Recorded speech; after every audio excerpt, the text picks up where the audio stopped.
What's up, you guys? George here, and today I want to talk to you about whether or not buying a home is still a good idea.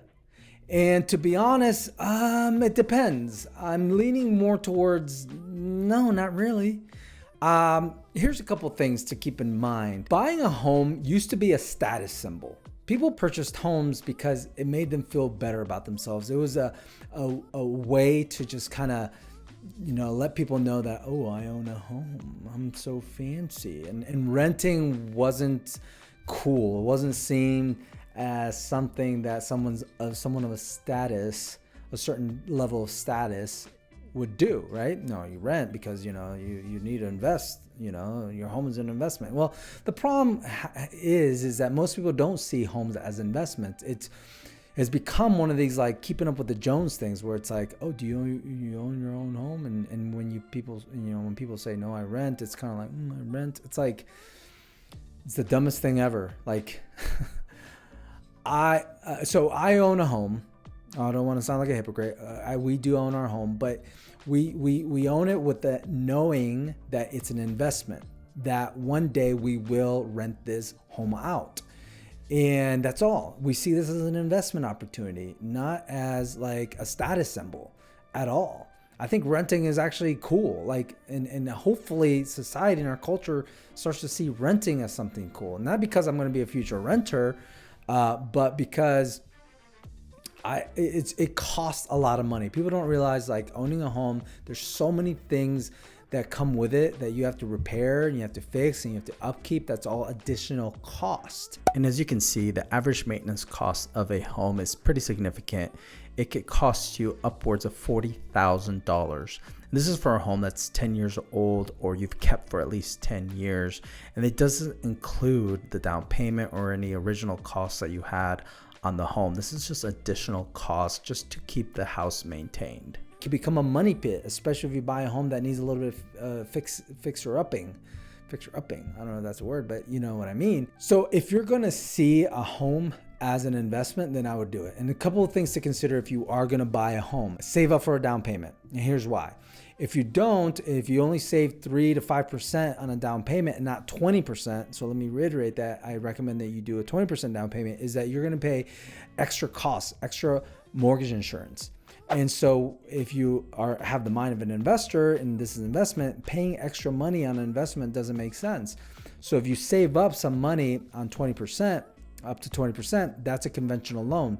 That means your interest rate is not only going to be a little bit lower, but you don't have to pay that mortgage insurance, PMI, they call it, private mortgage insurance, that the banks or the lenders are the ones that are going to charge you that because with the 3% or 5% down payment, the chances of you possibly defaulting or not paying them back is a little bit higher. So they charge this insurance, which I think is ridiculous, but people are willing to do that. So if you're seen as an investment, don't do that. Save up to 20%, put the down payment.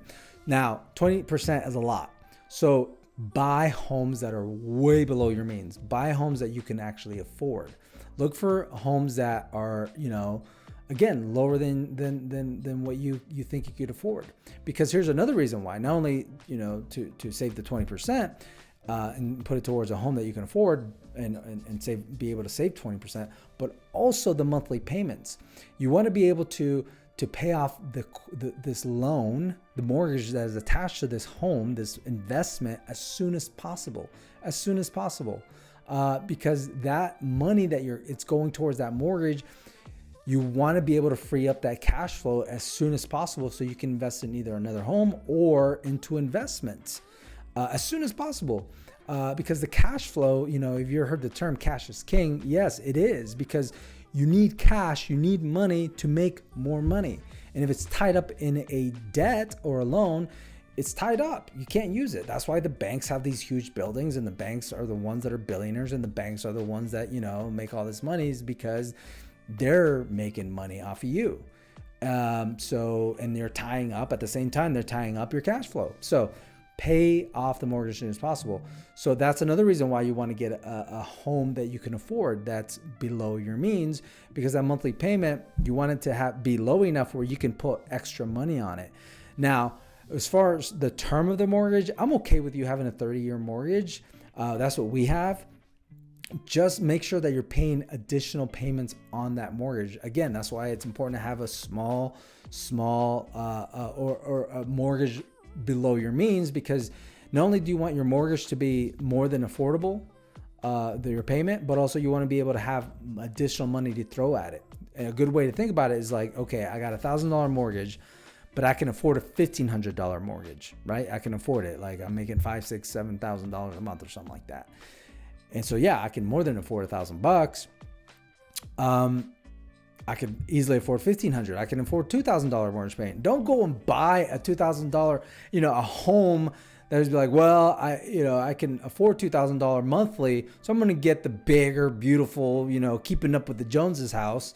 No, buy something that's below your means so you can pay off, pay it off quickly. So even if you get a 30-year mortgage, you want to pay it off in like 15 years or 12 years or 10 years if possible.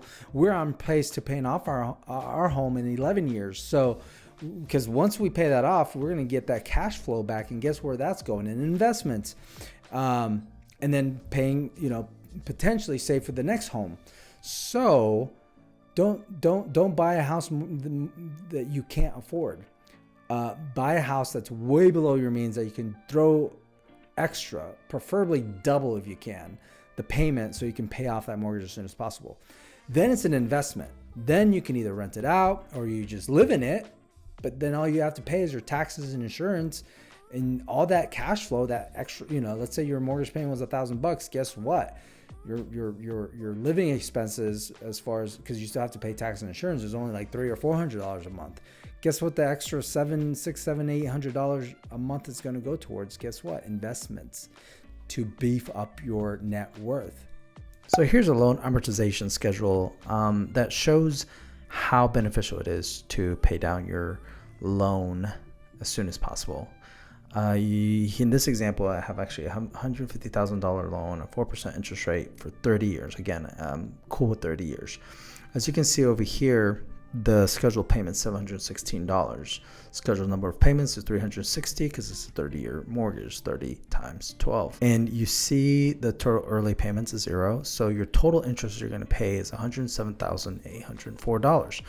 Now, I also plugged in a couple additional calculations here because people tend to put too much weight on the tax deduction savings. Like, oh, well, you can deduct your interest. Well, yeah, based on your tax bracket, and your tax bracket can vary.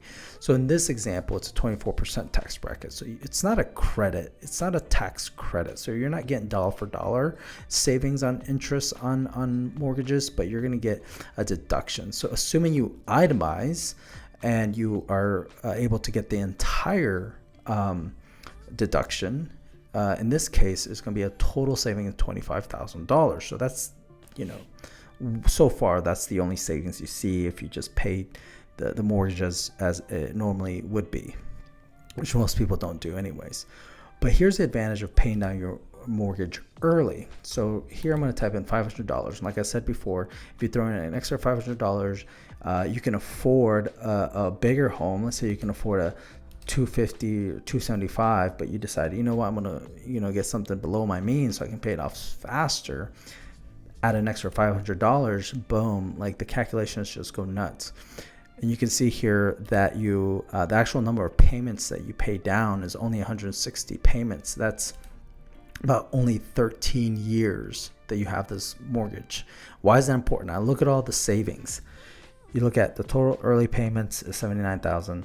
The total interest is only $43,000 versus $100 and something thousand. So your total interest saved is $64,000, right? That's, again, if you compared apples to apples. You compare it to whether you just keep your loan or versus paying it down. So you can save $64,000 of total interest that you didn't pay. You also get some tax deduction, right? $10,000, so that and total payments not paid. So here's the key.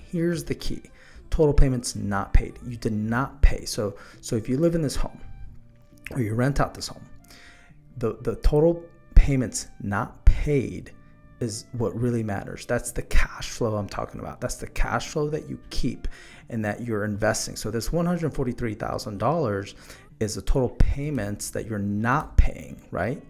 And so that money you're going to invest. This money right here is what you're going to multiply. You're going to invest in the stock market. You're going to invest maybe in another home. The income that you get from paying down this mortgage, and then you rent out this home, that additional income on top of this total payments not paid is what's really going to start compounding your wealth.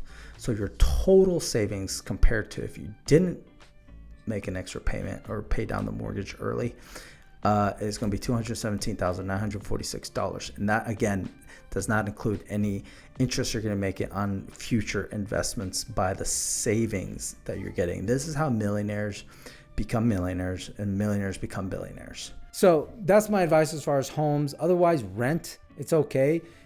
The money that you are not paying in rent, you invest that. And what I mean by that is like people are like, oh, well, renting, let's say your rent is $1,000. Well, why not just get a mortgage of $1,000? I mean, yeah, again, if you see it as an investment, you do the steps that I said about paying it off as quickly as possible, yada, yada, yada. The thing is, people don't realize there's going to be other expenses with buying a home. So people don't consider that. I mean, if you do a side-by-side comparison of which is more expensive, it's definitely a home. So the money that you're not spending on like upkeep of the home and painting it and refurnishing it and the maintenance of it, which there's a lot of maintenance in homes, by the way. You guys don't know this. Be prepared. There's a lot of maintenance in homes. That's why people move every 5 years or so. They move to a different home because the maintenance kills you, and people don't have free cash because they live above their means. They keep up with the Joneses. They want to live in that big old house so they can show off. Don't do that. It's an investment. That's what it should be. And so that difference that you're not spending in maintenance because you are renting, that money you're not spending in maintenance, you invest that. So even if you're renting, live below your means. Anyways, hopefully that made sense. Yeah. If you're going to buy a house, do it right. Do it as an investment. Don't do it as like this dream home. I don't know. I don't mind people having nice homes, nice things, whatever. But with a home, if it's considered an investment, which that's how I see it, then it makes sense. If not, maybe don't. Maybe don't, because then you're going to live home to home, debt to debt to debt for the rest of your life, just going into the bigger home, and getting more debt and getting the bigger home and getting more debt and never really growing wealth because it's all tied up in mortgages your whole life. So my 2 cents, take it or leave it, do whatever the caca you want to do. If you're new to this channel, please consider subscribing. Your support would mean a lot to me. And you guys that are already subscribed, I love you guys. I appreciate you guys. That's all I have for today. We'll see you in the next one. Peace. I always forget to do this. Peace. Bye-bye.